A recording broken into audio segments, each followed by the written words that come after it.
마태복음 5장 14에서 16절은 예수님께서 산상수훈 중에 하신 말씀입니다. 예수님은 제자들에게 너희는 세상의 빛이라라고 말씀하며 그리스도인의 중요한 사명과 역할을 강조하셨습니다. 1.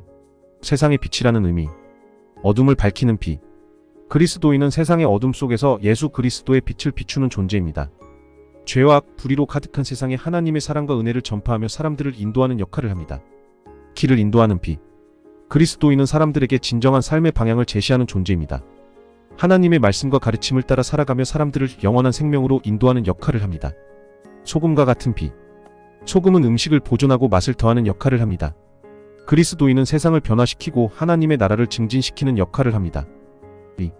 빛으로서 살아가는 방법. 예수 그리스도를 따르는 삶. 그리스도인은 예수 그리스도의 본보기를 따라 살아야 합니다. 죄악과 타협하지 않고 하나님의 말씀에 순종하며 사랑과 정의로운 삶을 살아야 합니다. 선행을 행하는 삶. 그리스도인은 주변 사람들에게 사랑과 헌신을 베풀며 선행을 행해야 합니다. 하나님의 사랑을 말뿐 아니라 행동으로 증거해야 합니다. 말씀으로 전파하는 삶. 그리스도인은 하나님의 말씀을 전파하며 사람들을 예수 그리스도께로 인도해야 합니다. 복음을 전파하고 하나님의 사랑을 증거하는 삶을 살아야 합니다. 3. 빛으로서 살아갈 때 얻는 결과. 하나님께 영광을 돌리는 삶. 그리스도인의 빛은 하나님께 영광을 돌립니다. 사람들이 우리의 선행을 보고 하나님을 영화롭게 하도록 살아야 합니다. 세상의 변화를 가져오는 삶. 그리스도인의 빛은 세상의 변화를 가져옵니다. 죄악과 어둠을 물리치고 하나님의 나라를 확장하는 데 기여해야 합니다. 영원한 생명을 얻는 삶.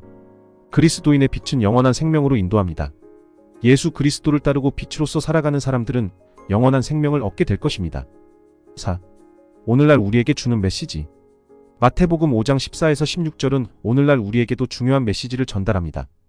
우리는 세상의 어둠 속에서 예수 그리스도의 빛을 비추는 존재로서 살아야 합니다. 우리의 삶과 행동이 하나님의 사랑과 은혜를 증거해야 합니다. 우리는 주변 사람들에게 선행을 베풀고 하나님의 말씀을 전파해야 합니다. 우리는 세상의 변화를 위해 노력하고 하나님의 나라를 확장해야 합니다. 우리가 빛으로서 살아갈 때 세상은 더욱 밝아지고 많은 사람들이 하나님께로 인도될 것입니다. 아멘.